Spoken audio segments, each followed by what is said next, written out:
Hello, everybody. Welcome to the Film for Fans podcast, the podcast from movie fans for movie fans. I'm your host, Ryan Dunlevy. That is Rob Dunham. I'm also the co-host. He is. Hopefully you know that by now, but hey. All right, I missed the line about you being the co-host. I get it. It's okay. I don't feel overlooked at all. Anyway, what are we here to talk about, Ryan? Yeah. Movies? Perhaps Like we're going to talk about movies. Yes, yeah. Anything to distract me from the United States failure at soccer. Oh, I'm so painful. So painful.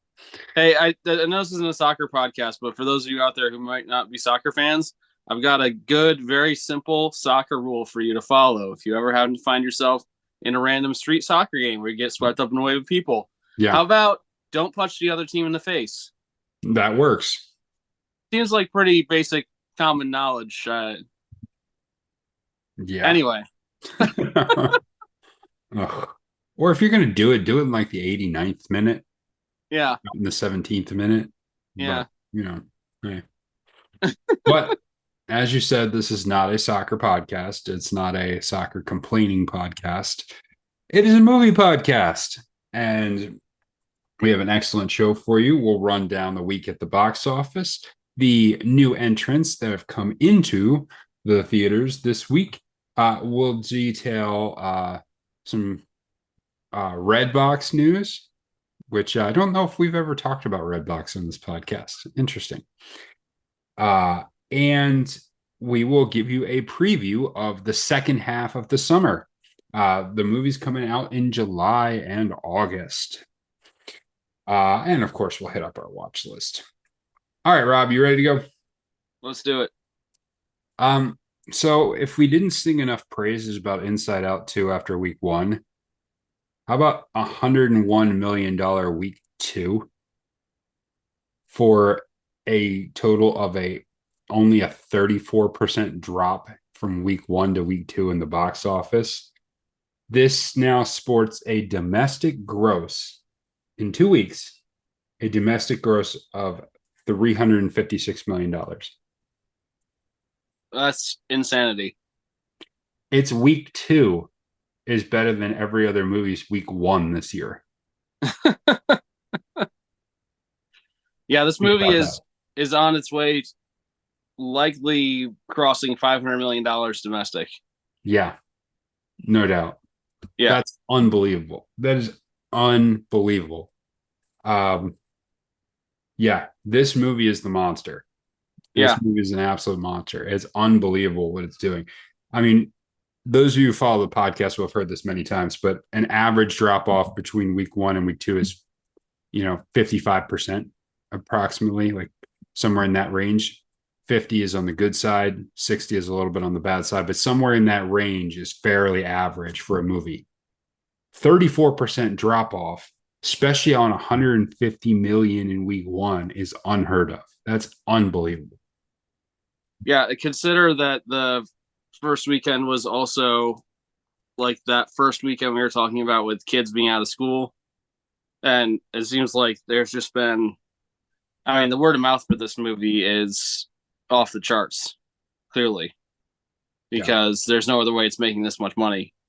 Because the people who really wanted to see it went and saw it, and then they told everyone and their mom and their dog that they should go see it too, and they all listened apparently.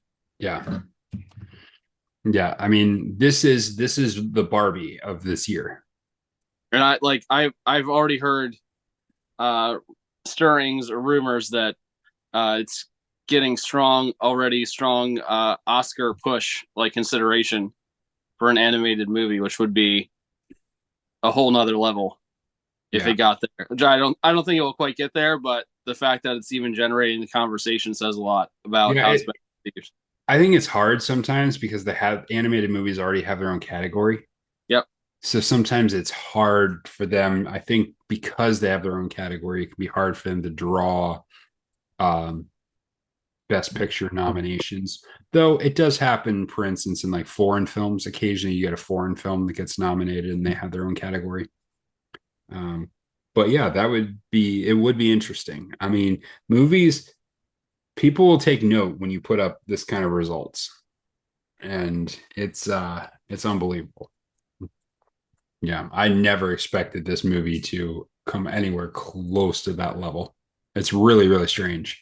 I mean, in Yeah, a I good mean, way. I think it's good, but consider that pre-release tracking we're talking about. They were hoping for $80 to $90 million opening weekend, and it made more than that in second weekend. yeah, That's yeah, crazy, crazy. yeah. I wonder. I mean, it's fascinating because like Disney Pixar has really taken it on the chin over the last couple of years, and now all of a sudden, Inside Out 2 just blows up beyond all imaginings. I wonder what they're going to take from them. I wonder what they're going to take from them. I hope it means they're going to take the message of like, hey, stick to making great movies and stop with all the other junk, but I don't know. Yeah, only one way to find out. Or they'll just like, hey, we banked a ton of money. We can keep doing what we do. Yeah. Who knows? Who knows? The rest of the top five. Number two, Bad Boys Ride or Die, 18.8 million in its week three. It is over 147 million in its 3 week run. The only new entrant on the box office in the top five is the Bike Riders. The Bike Riders did basically $9.7 million to come in third. The thing here is also it was in only 2,600 theaters. So, for instance, Inside Out 2 is in 4,400 theaters. Mm.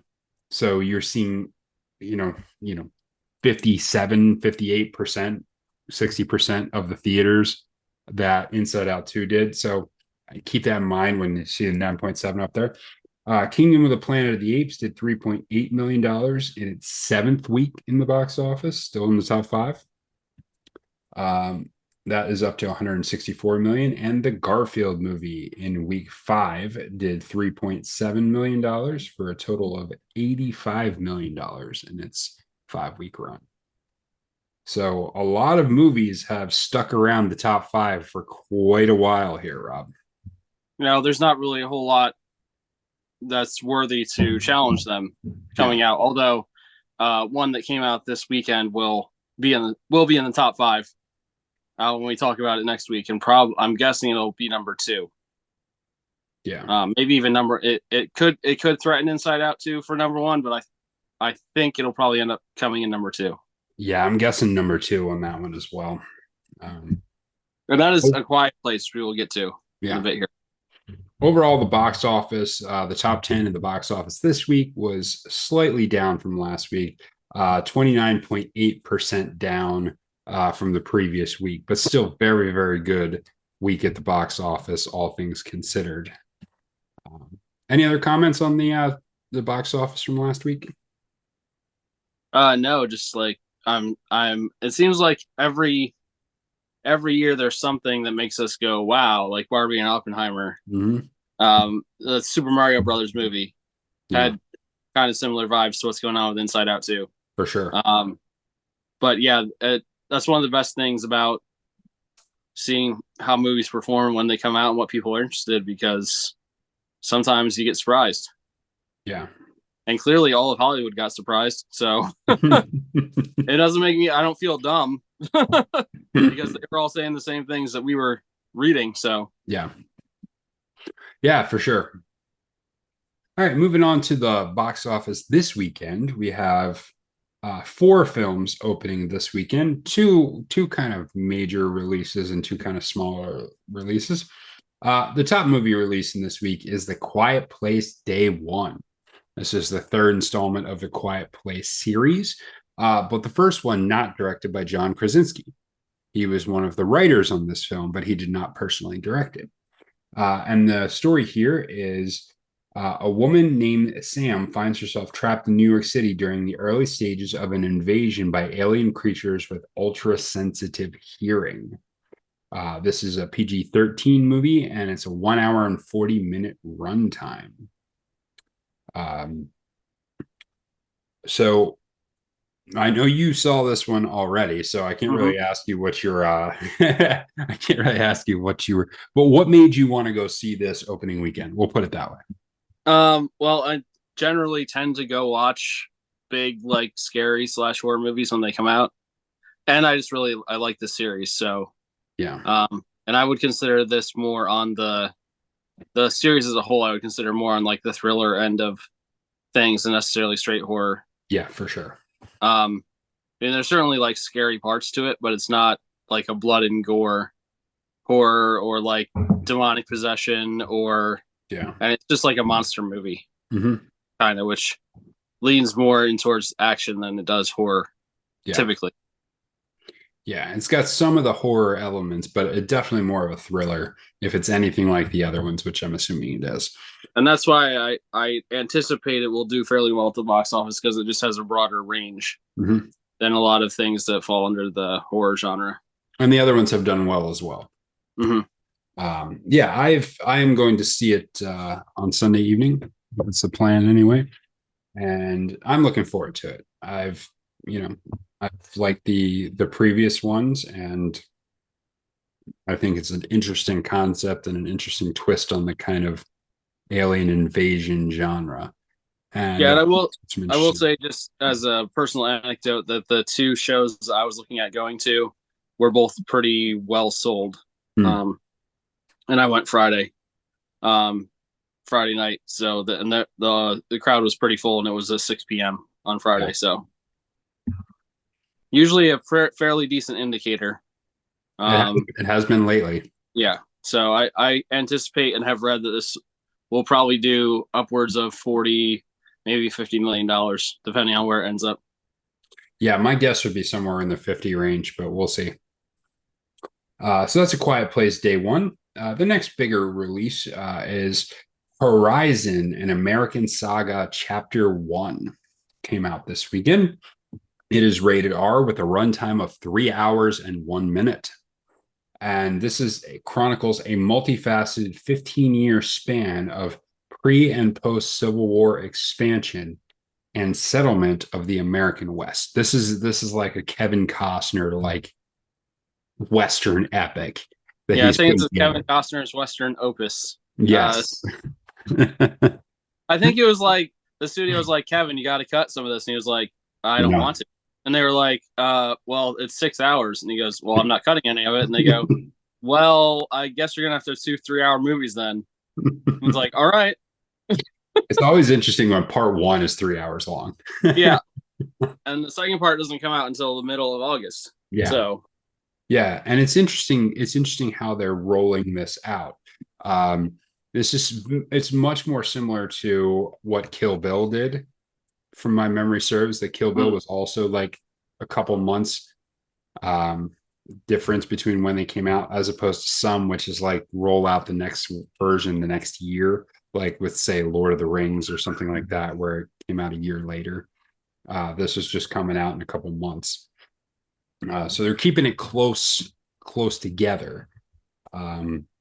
But lots of big cast, lots of well-known famous actors. We ran down that list the other day in a previous podcast, but I'm not a big Western guy, but I would consider in the right moment seeing this, because I think there's historical and interesting value from a theatrical standpoint to be had there, as it were. Yeah, I guess you just got to figure out which day would be the best day to spend an eighth of your day in the theater. Yeah.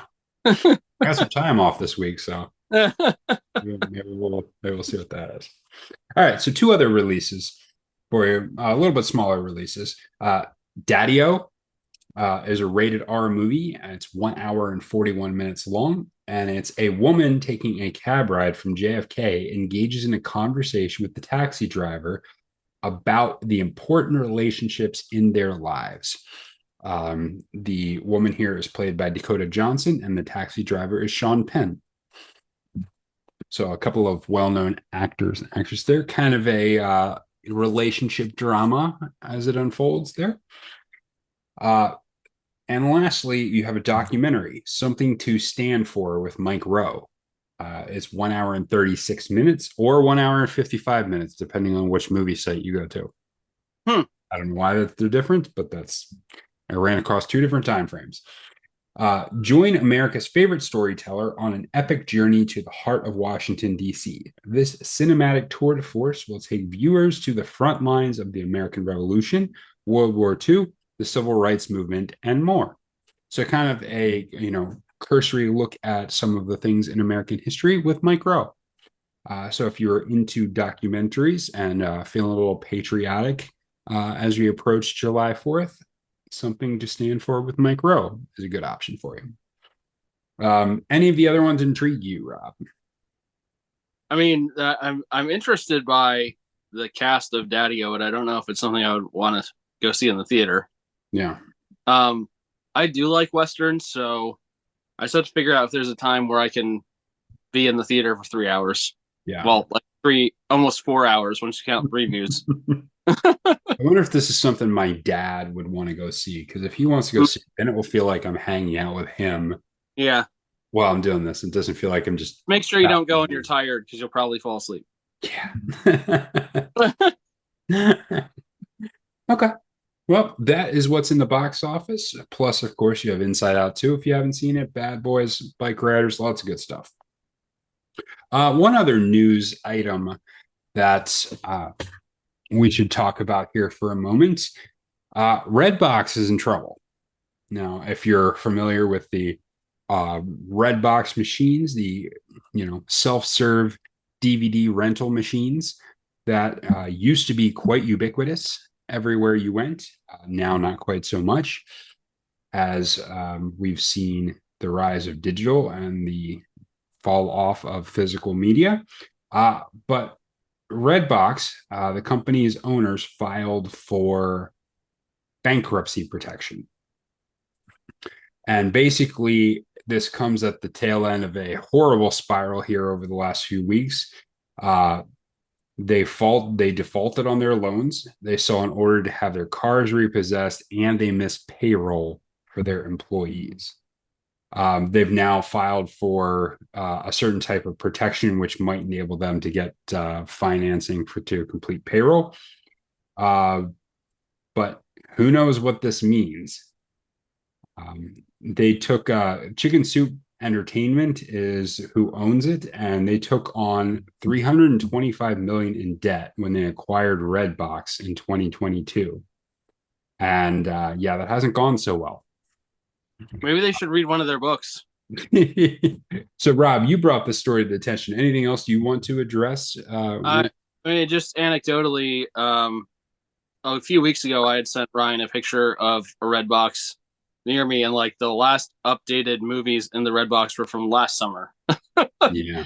Like they have not been putting new movies in, and not only that, like the more used ones that I knew of, like in Walmart and by Sheets by me in New York, are gone. Mm-hmm. Like it's been a slow but steady death for Redbox. Yeah. Yeah, and they had been sued. They owe lots of money to the movie companies as well. Apparently, they had settled their lawsuit with NBC Universal, but then turned around and immediately missed the first payment that was due. And they are the Chicken Soup Entertainment is currently $970 million in debt. Oof. Yikes. But I think from a movie standpoint, I think it's interesting because places like Redbox help to put the death knell in Blockbuster. Mm-hmm. And it caught on right at the tail end of the physical media thing, when both Netflix mail-in movies and Redbox kind of combined to just kill off the last of what Blockbuster was. And that's where a lot of people went to get their physical media. But as you've seen, the rise of streaming services, the appeal of digital content, there's just been significantly less desire to acquire movies in this fashion. Yeah, and I mean, I used to use Redbox all the time, and I was also well known for not returning my Redbox movies on time and paying unnecessary late fees for them. But also that one of the good things towards the end, if you didn't care about getting like all of the box art and everything, they had really, really cheap discs that you could actually buy from the machine Yeah. itself for ones that were used for like $5 or $6 for a Blu-ray, depending on what the movie was. And I also think that the rise of the movie subscription service where you pay a certain amount and go to the actual theater to see newer movies is a factor too, because you don't have people who are like, well, I don't want to wait too long, so as soon as it comes out in the machine, I'll get it right away. Because I know that during the height of Redbox, and it was really popular, new releases could often be hard to find because you would have to like look up and sometimes go to a different one than you were used to going to just to get the movie that you wanted. Yeah. Because everyone would be trying to get it because it was their first opportunity to get it. Much like we talked about the HBO model when HBO was the place to go to see the movie, the first opportunity outside of the theater. Yeah. Yeah. And I remember when they debuted like that you could reserve movies in the Redbox. You could go on the website or the app and reserve movies. Now they did attempt to do a streaming service and attempt to do a rental streaming service. I'm thinking that really didn't take off that well. And so who knows what is in store for Redbox. Sometimes companies come back from something like this, but I don't know. I feel like it's hard to see Redbox really coming back unless it's like complete strip down rebrand.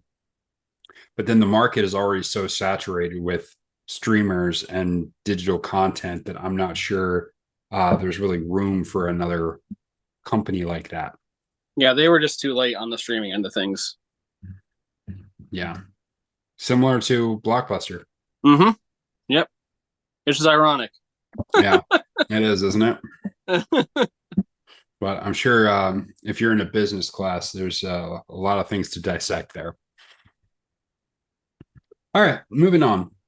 Our discussion today, figured now that we are into or just about into July, that we'd give you an update on the second half of the summer. Earlier, we gave you, at the beginning of the spring, we gave you an update on what movies were coming out up through June. And now we're going to tackle July and August. So how we'll do this maybe is we'll give the week and then some of the movie. I'll give the week and then some of the movies that come out. And if there's anything you want to highlight in there or a specific movie that you want to highlight, then go for it, I guess. Sure. So let's focus on next week, the July 3rd, 4th, 5th, all that sort of thing. Because of July 4th being a Thursday, some movies are releasing Wednesday.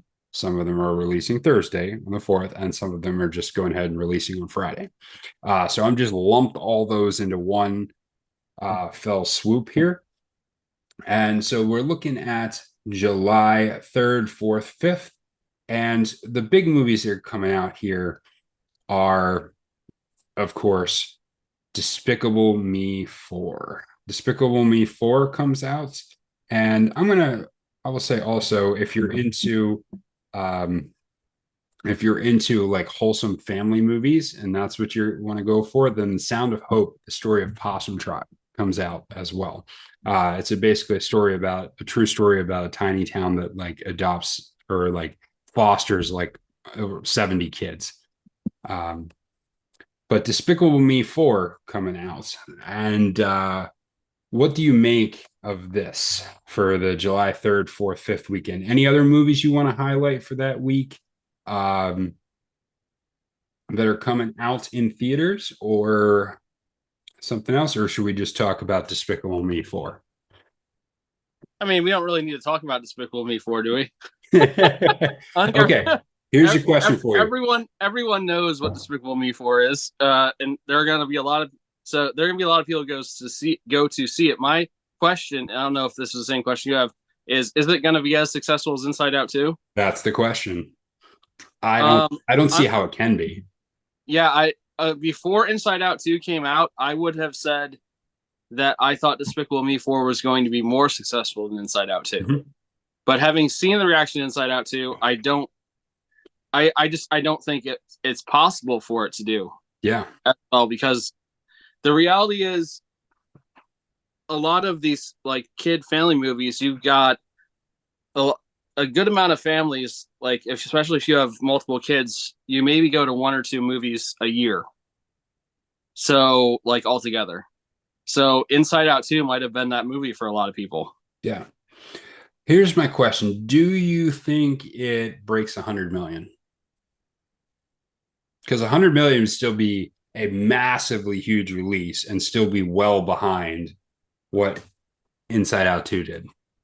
I'm gonna predict 95. Okay. And that's based on not like reading anything that anyone has actually written. That's just a complete guess on my own. So I have no idea what people are saying about it. I will also take the under on 100 million, but I will go 85. Okay. Okay. All right, moving on. The next week,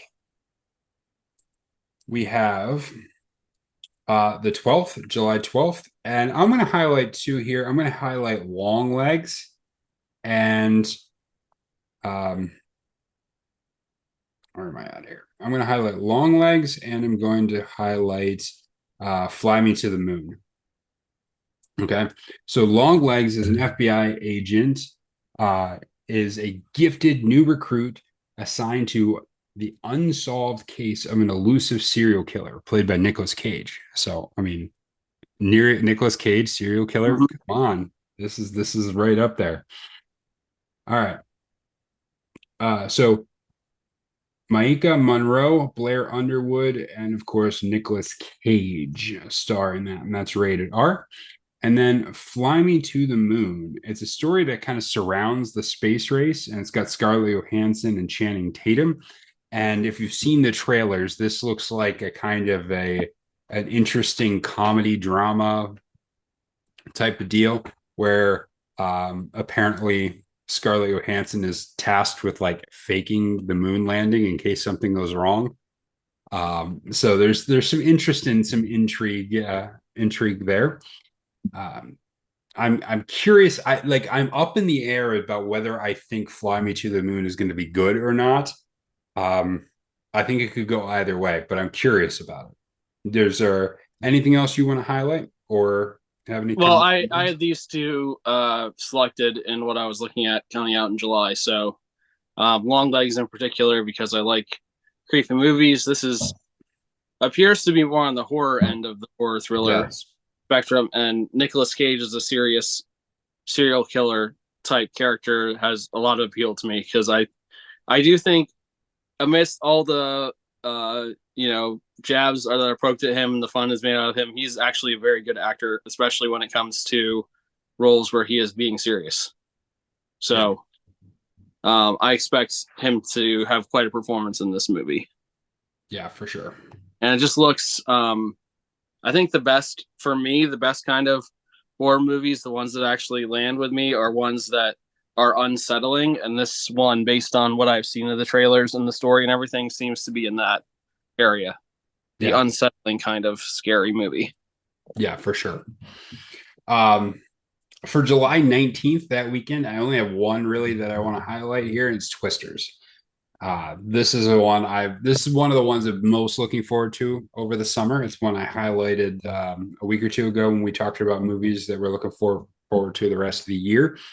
Twisters is high up there on my list.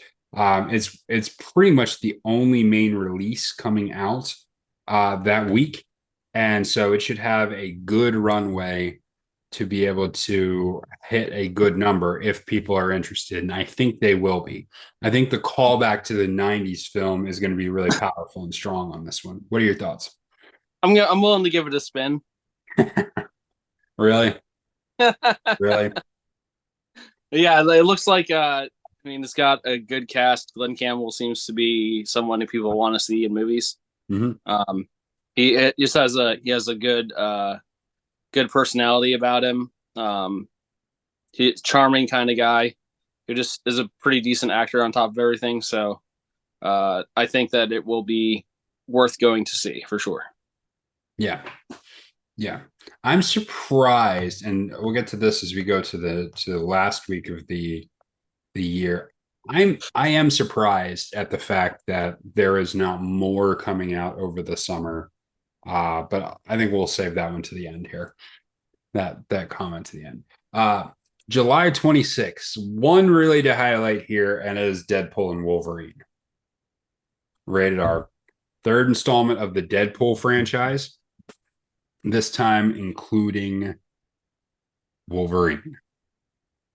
So Hugh Jackman, Ryan Reynolds, Jennifer Garner's in this one as well, and Marina Baccarin, who has been in the other ones of Deadpool as well. And what do you make of this? I mean, I think a lot of people want to see this, so I think it's going to do pretty decent. I wouldn't say that I'm like super crazy about it. I do love superheroes movies. I do love Deadpool. I like Ryan Reynolds. I like Huge Jacked Man, as I like to call him. So I will definitely go see it, but I'm not like crazy excited about it. But I know that there are people who are really excited about it. So Yeah. So Deadpool is probably one of my least favorite of the Marvel franchises. Haven't cared for it that much. Uh, I know it has like a major cult following, and there's a lot of people that really like Deadpool. So my question is, we haven't seen a superhero movie in a long time, and the ones previously have not done well. So do you think superhero fatigue will hit Deadpool as well, or does the differences between the Deadpool franchise and the rest of Marvel help to insulate it in any ways from what we've seen with superhero movies lately? I think it's going to bounce off that fatigue a little bit because of the Deadpool brand, but also because people have been wanting to see Wolverine and Deadpool together. Mm-hmm. And people really like the Wolverine character, especially Hugh Jackman as Wolverine. Mm-hmm. So he was, in my opinion, easily the best part of X-Men. So, I mean, I guess you could argue Patrick Stewart maybe is a better part of it, but I mean, it doesn't exist without Hugh Jackman, probably. Yeah. At least not. I mean, they had an entire movie just based around his character. By the way, it's just this is tough at the moment. Think about this: the fact that Hugh Jackman was not the original Wolverine, and Doug Ray Scott gave up Wolverine because of overruns on Mission Impossible 2. I like unbelievable. That's unbelievable. Yeah, it's really hard to picture somebody else's Wolverine. It is, and the question is, would it have been as successful? And would Doug Ray Scott be at the level Hugh Jackman is right now? Or was Hugh Jackman just a better actor all along? I tend to lean towards that. Yeah. Yeah, that's where I would land on things, I think. Yeah.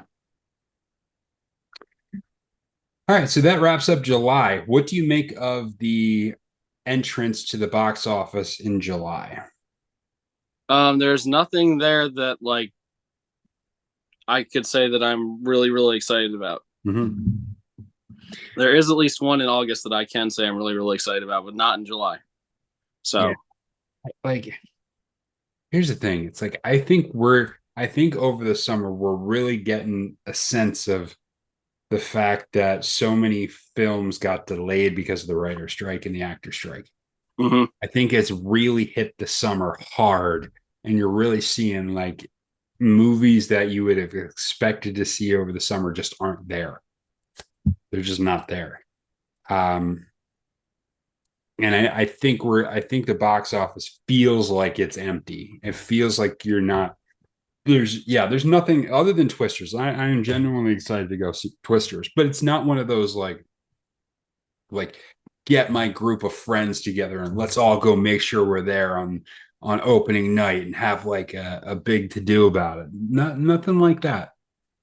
I mean, think about it. Last year, we were getting hyped up for Mission Impossible, the new Mission Impossible, and then the Barbie Oppenheimer thing, where we're right around the corner from us.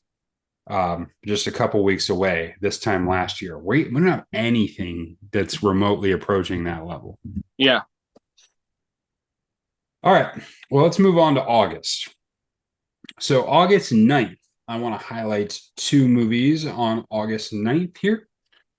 And the first movie I want to highlight is Borderland. Yes, Borderlands. This is set on the planet of Pandora, which has been abandoned by a mega corporation. So this stars Jack Black, Edgar Ramirez, Jamie Lee Curtis, a bunch of people are in this. Eli Roth, and it has very much Thor Ragnarok vibes. If you've seen the trailers for this, it has very much Thor Ragnarok vibes. They're kind of going on that sci-fi action comedy type things. It's based on a game as well. And it's interesting. It's another one of those that falls in the category of if it's done well, it could be good, but maybe it's not done well. And the second one I want to highlight from this particular date is Instigators. And Instigators, though, I don't think Instigators, I'm not sure if Instigators is going to be in all the theaters because it's an Apple TV thing. So I'm not sure it's going to be there, but it has Ben Affleck, Casey Affleck, and Matt Damon in it. And the film follows two thieves on the run with the help of one of their therapists after a robbery goes awry. So it looks really fascinating. It was inconclusive to me in my little bit of research as to whether it was going to be in theaters at all. Mm. Doug Liman is in this one too, as well. He's an interesting character. Rob, anything you want to highlight, or do you want to? So I am intrigued by Borderlands. It's based on a video game series. So I think there's 4 games. Has a lot of like crude slapstick kind of humor throughout the video game series. It is a first-person shooter video game, but it's a lot different from others in that, like I said, it has a lot of that humor element. And one of the biggest humor elements in the game is the robot. And the robot is voiced by Jack Black in the movie. The robot is named Claptrap. So I think he'll be a big source of comic relief, although when you have Kevin Hart as one of the main characters, he's already comic relief. So yes, maybe sure. The relief will be the straight person in this movie, the serious relief. Indeed. But yeah, so, I'm also very interested in seeing Cate Blanchett as like a video game action star character. Yeah. Yeah, for sure.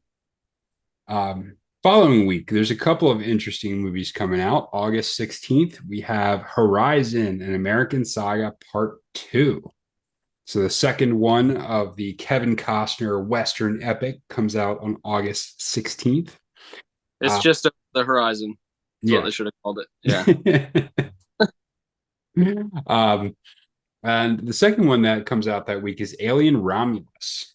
And I believe you would have some intrigue in Alien Romulus. Yeah, I'm very much looking forward to that. Directed by Fede Alvarez, who directed Evil Dead, some other scary movies. He's a very good director in that genre specifically. I've always liked the Alien movie series. I thought that Prometheus didn't get as much respect as it should have. I thought it was a lot better than a lot of people think.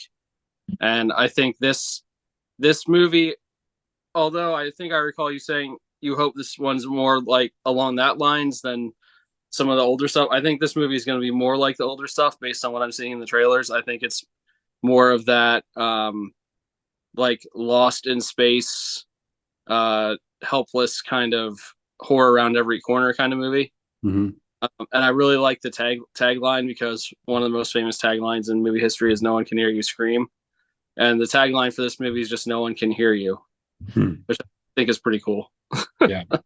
And now I'm not super familiar with the Aliens timeline. It says here it's set after Prometheus 2 storyline. You know where this film exists in the franchise? I don't know a ton of specifics, but it's not like a remake of the original. Mm-hmm. It is a distinct story, but there are a lot of elements of it that are going to be very similar to the original Alien. Mm-hmm. Yeah. All right. August 23rd, we have two movies that are coming out.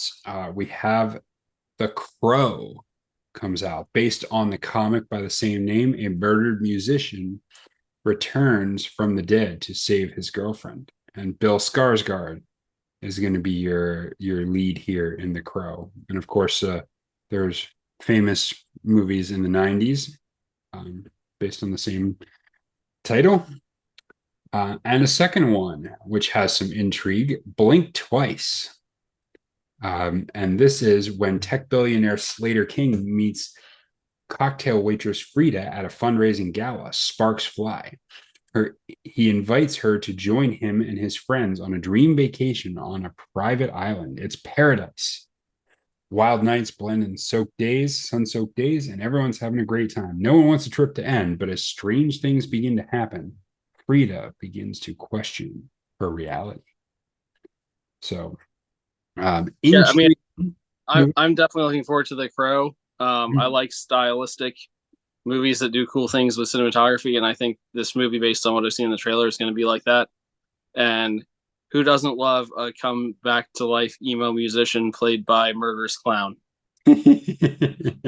So, yeah, I'm definitely, we'll be seeing this one probably opening night, and this is one of the ones that I have identified as something I would like to see in IMAX.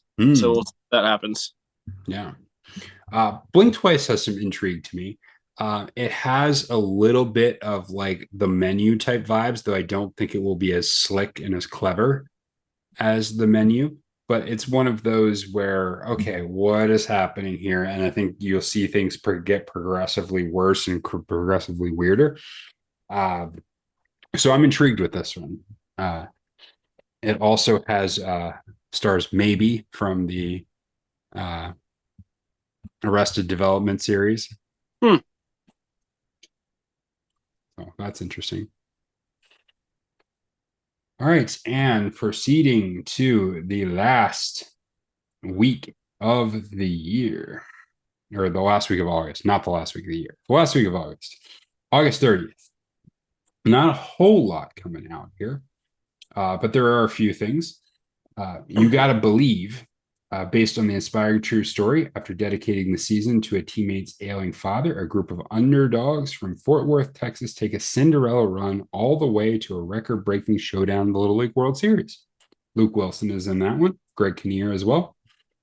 Kraven the Hunter. And this is an action kind of superhero with Russell Crowe is involved here. Kraven the Hunter, aka Sergei Kravenov, is known for hunting big game, and he considers Spider-Man his ultimate trophy. Interesting. And then one more I'll highlight real quickly here. Reagan. Dennis Quaid is playing Reagan. This is going to be the story of Ronald Reagan's life from boyhood to Hollywood actor to leader of the free world. So you get a Reagan biopic. Which is the kind of the first historical figure president one we've seen in a long time.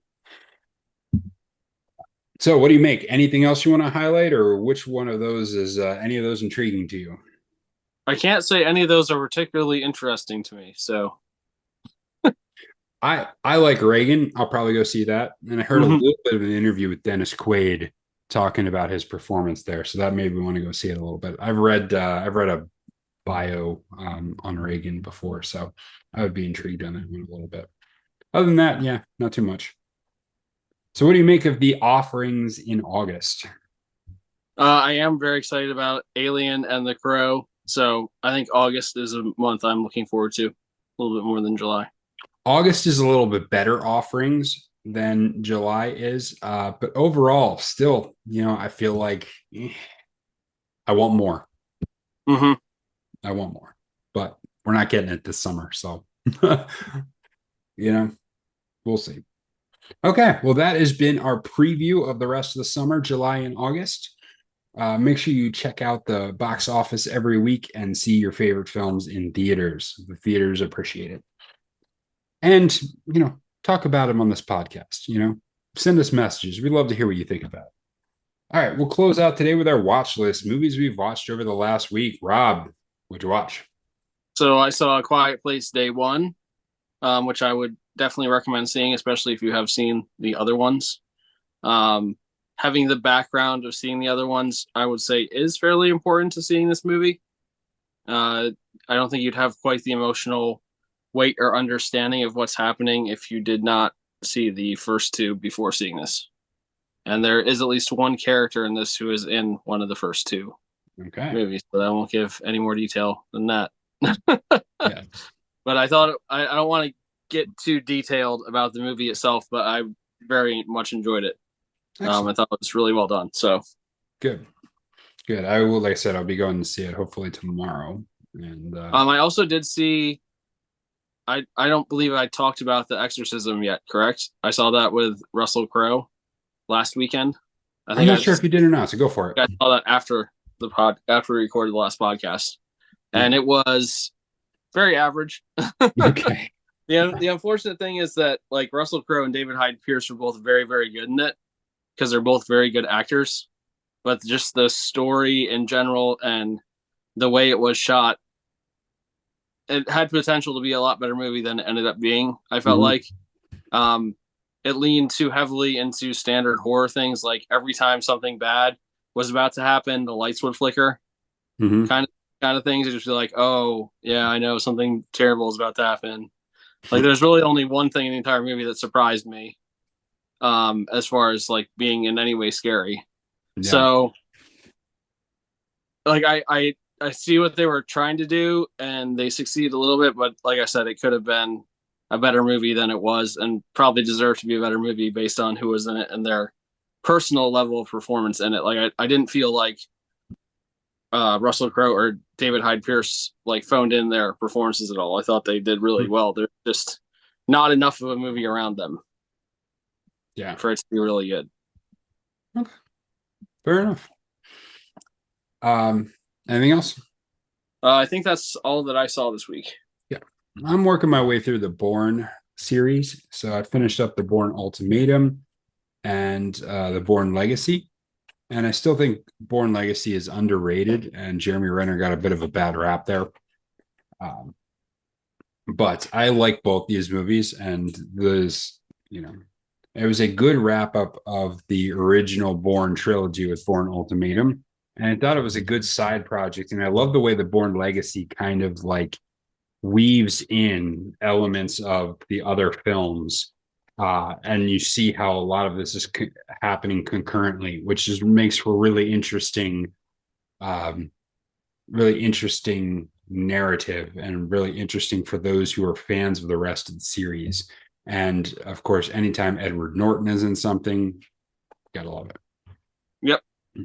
Also, I watched a couple movies to satisfy this week's weekly movie challenge, which was to watch a movie connected with a card game or gambling with cards. So like you could do like something that had to do flush or ace or queen or king or something, any of those type of things. I didn't think about it too much. I did 21. I watched the 21 based on the book Bringing Down the House. And it was the story of the MIT students who ran a massive scheme in blackjack in Vegas. And it's a really fascinating story, really, really interesting story. But that came out, I think, 2007, 2008. Good movie. I enjoyed. Kevin Spacey's in it. The other one I saw was The Card Counter with Oscar Isaac. Gotta say, I was anticipating that I would like this, and I didn't like it as much as I was hoping I would. It turned out to be a very different movie than what I was anticipating. Have you seen it? I have not seen it. Yeah, it starts out, I think it's going to be one thing, and it really is kind of something else. And so sometimes that's a good thing, and sometimes it isn't. In this case, I didn't think it was a great thing. It just ended up in a very different story than what I thought I was getting into going in.